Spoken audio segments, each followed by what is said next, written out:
எல்லாருக்கும் வணக்கம். இன்னைக்கு இந்த வீடியோல பிஃபார்ம் அப்படிங்கிற படிப்பை பத்தி தான் நம்ம பார்க்க போறோம். பிஃபார்ம்ன்ற படிப்பு ஒரு அண்டர் கிராஜுவேட் கோர்ஸ் தான். இந்த கோர்ஸ்ல pharmacy, pharmaceutical science, drugs, chemicals, formulas இந்த மாதிரி விஷயங்கள் தான் அதிகமாக படிப்போம். அது மட்டும் இல்லாமல் ட்ரக்ஸை எப்படி ப்ரிப்பேர் பண்ணுறதுன்ற மெத்தட்ஸ் அண்ட் ப்ராசஸும் அதிகம் படிக்கிற மாதிரி இருக்கும். ஃபார்மசி ஃபீல்டில் அதிக இன்ட்ரெஸ்ட் உடையவர்களாக நீங்கள் இருந்தீங்கன்னா இந்த கோர்ஸை கண்டிப்பாக எடுத்து படிக்கலாம்.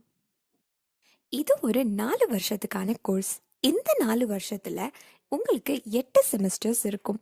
இந்த 8 செமஸ்டர்ஸில் உங்களுக்கான மெயின் சப்ஜெக்ட்ஸ் எதெல்லாம்னு பார்த்தீங்கன்னா human anatomy and physiology, pharmaceutical engineering, pharmacognosy, cytochemistry, industrial pharmacy, pharmaceutical analysis, computer applications in pharmacy pharmacology, pharmaceutical microbiology, pharmaceutical inorganic chemistryன்றதெல்லாம் உங்களுக்கான மெயின் சப்ஜெக்ட்ஸ்.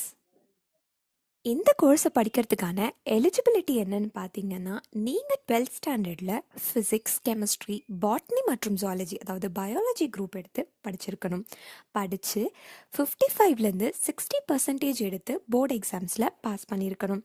இந்த பட்சத்தில் நீங்கள் பிஃபார்ம் ஜாயின் பண்ணலாம். உங்களுக்கு பிஃபார்மில் டிப்ளமா பண்ணணும், அதாவது 10th முடிச்சுட்டு நான் ஸ்ட்ரெயிட்டாக டிப்ளமா பண்ணணும் அப்படின்னு நினச்சிங்கன்னா அப்படியும் ஒரு ஆப்ஷன் இருக்குது.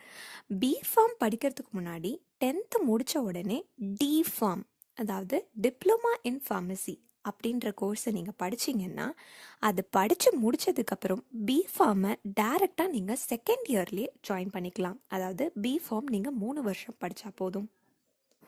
இந்த கோர்ஸுக்கான அட்மிஷன் ப்ராசஸ் எப்படி இருக்கும்னா, 12th ஸ்டாண்டர்டில் நீங்கள் எடுத்த சயின்ஸ் குரூப்பில் 55லேருந்து 60% உங்களோட போர்டு எக்ஸாம்ஸ் மார்க்கை மட்டுமே வச்சு அட்மிஷன் கொடுக்குற காலேஜஸும் நிறைய இருக்குது. அது இல்லாமல் நிறைய காலேஜஸில் என்ட்ரன்ஸ் எக்ஸாம்ஸ் எழுதி பாஸ் பண்ணால் மட்டும்தான் அட்மிஷன் கிடைக்கும். ஸோ என்ட்ரன்ஸ் எக்ஸாம்ஸ் எல்லாம் எப்படி இருக்குன்னா, ஒரு ஸ்டேட்டுக்கு ஒரு என்ட்ரன்ஸ் எக்ஸாம்ஸ் இருக்குது. எம்இடி அப்படிங்கிறது மணிப்பூரோடது, எம்ஏஹெச்ஏசிஇடின்றது மகாராஷ்டிராவோடது, கேசிஇடி அப்படிங்கிறது கேரளாவோடது, பியூசிஇடி அப்படிங்கிறது பஞ்சாபோடது. இந்த மாதிரி நிறைய ஒரு ஸ்டேட்டுக்குன்னு ஒரு என்ட்ரன்ஸ் எக்ஸாம்ஸ் இருக்குது. நேஷ்னல் லெவலில் ஒரே மாதிரியான என்ட்ரன்ஸ் எக்ஸாம் இருக்க ஒரு எக்ஸாம் என்னென்னு பார்த்தீங்கன்னா பிஐடிஎஸ்ஏடி அதாவது பிட்சாட் அப்படிங்கிற எக்ஸாம் நேஷ்னல் லெவலில் எந்த காலேஜ்க்கு என்ட்ரு ஆகிறதுக்கும் அந்த என்ட்ரன்ஸ் எக்ஸாம் வேலிட். இந்த கோர்ஸுக்கான ஸ்கோப் எல்லாம் எந்த மாதிரியான இண்டஸ்ட்ரீஸில் இருக்குன்னு பார்த்தீங்கன்னா ஃபார்மசூட்டிக்கல் ஃபார்ம்ஸ், அதுக்கப்புறம் biotechnology, medical sector, private sector, public sector இது மாதிரியான விஷயங்களில் உங்களுக்கான ஜாப் ஆப்பர்ச்சுனிட்டிஸ் அதிகமாக இருக்குது. அது ரொம்ப முக்கியமாக ட்ரக்ஸ் மேனுஃபேக்சரர்ஸ் அதாவது ட்ரக்ஸை தயாரிக்கிற இடத்துல பிஃபார்ம் படிக்கிறவங்களுக்கு ஜாப் ஆப்பர்ச்சுனிட்டி டாப்பில் இருக்குது.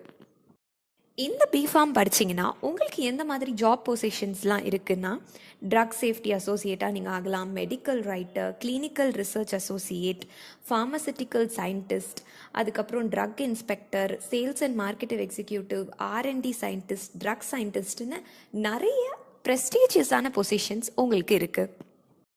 பிஃபார்ம் படித்த ஒரு கேண்டிடேட்டை எந்த மாதிரி ரெக்ரூட்டர்ஸ்லாம் ரெக்ரூட் பண்ணுறாங்கன்னு பார்த்தீங்கன்னா, எந்த மாதிரி கம்பெனிஸ்லேருந்துலாம் ரெக்ரூட் பண்ணுறாங்கன்னு பார்த்தீங்கன்னா, கோவென்ஸ், மெடிக்கல் கிளினிக்ஸ், அப்புறம் government drugs research institutions, Novartis, Baxter, Novo Nordisk, அப்புறம் கிளேசோஸ்மித்க்ளின், அப்புறம் ப்ரைவேட் மற்றும் government hospitals, Nestle, Abbott, Cipla இது மாதிரியான ரெக்ரூட்டர்ஸ்லாம் உங்களை ரெக்ரூட் பண்ணுறதுக்கு ரெடியாக இருக்காங்க. பிஃபார்ம் பண்ணி முடிச்சதுக்கப்புறமா என்ன ஹையர் ஸ்டடீஸ் நான் பண்ணலாம் அப்படின்னு உங்களுக்கு நிறைய பேருக்கு டவுட்ஸ் இருக்கும். பிஃபார்ம் முடித்தவங்க எம்ஃபார்ம், பிஹெச்டி இன் ஃபார்மசின்னு எது வேணாலும் பண்ணலாம். அதை விட முக்கியமாக நீங்கள் எம்பிஏ கூட பண்ணலாம் அப்படிங்கிறது தான் ஆச்சரியமான ஒரு விஷயம். பிஃபார்ம் முடித்த ஒரு candidate MBA in health care management பண்ணிங்கன்னா உங்களுக்கு ஸ்கோப் அட்டகாசமாக இருக்குது. அது இல்லாமல் எம்பிஏல ஃபார்மசூட்டிக்கல் மேனேஜ்மெண்ட் அப்படின்னு ஒரு கோர்ஸ் இருக்குது. அந்த கோர்ஸுக்குமே ஸ்கோப் ஜாஸ்தி தான். இது உங்களுக்கு ஒரு நல்ல லீடர்ஷிப் பொசிஷனோட ஒரு ஜாப் ஆப்பர்ச்சுனிட்டி கிடைக்கிறதுக்கான வாய்ப்புகள் நீங்கள் பிஃபார்ம் அண்ட் எம்பிஏ முடிச்சிங்கன்னா இருக்குது. இதை விட ரொம்ப சர்ப்ரைசிங்கான ஒரு விஷயம் என்னன்னு பார்த்தீங்கன்னா, பிஃபார்ம் முடித்த ஒரு கேண்டிடேட் எல்எல்பி அதாவது லாவும் படிக்கிறதுக்கான ஆப்பர்ச்சுனிட்டி இருக்குது. லாக்கும் மெடிக்கலுக்கும் என்ன சம்மந்தம் அப்படின்னு யோசிச்சிங்கன்னா, drug and pharmacy law and ethics அப்படிங்கிற கோருக்கு கீழே நீங்கள் எல்எல்பி படிக்கலாம். பிஃபார்ம் படிக்கணும்னு நீங்கள் முடிவு பண்ணிட்டீங்கன்னா நீங்கள் கன்சிடர் பண்ண வேண்டிய ஒரு முக்கியமான பாயிண்ட் இருக்குது. அந்த பாயிண்ட் தான் ஏஐசிடிஇ ஆர் பிசிஐ, அதாவது ஃபார்மசி கவுன்சில் ஆஃப் இந்தியா. இந்த 2 சர்டிஃபைடு காலேஜாக பார்த்து நீங்கள் செலக்ட் பண்ணணும். அதாவது ஏஐசிடிஇ அப்படிங்கிற சர்டிஃபைடுக்கு கீழே 800 காலேஜஸ் இந்தியாவில் இருக்குது. பிசிஐ, அதாவது ஃபார்மசி கவுன்சில் ஆஃப் இந்தியா, அந்த சர்டிஃபைடுக்கு கீழே 1100 காலேஜஸ் இந்தியாவில் இருக்குது. ஸோ இந்த 800 + 1100, இந்த 2000 காலேஜஸ்க்கு உள்ளே தான் நீங்கள் பிஃபார்ம் படிக்கணும். அப்போ தான் நீங்கள்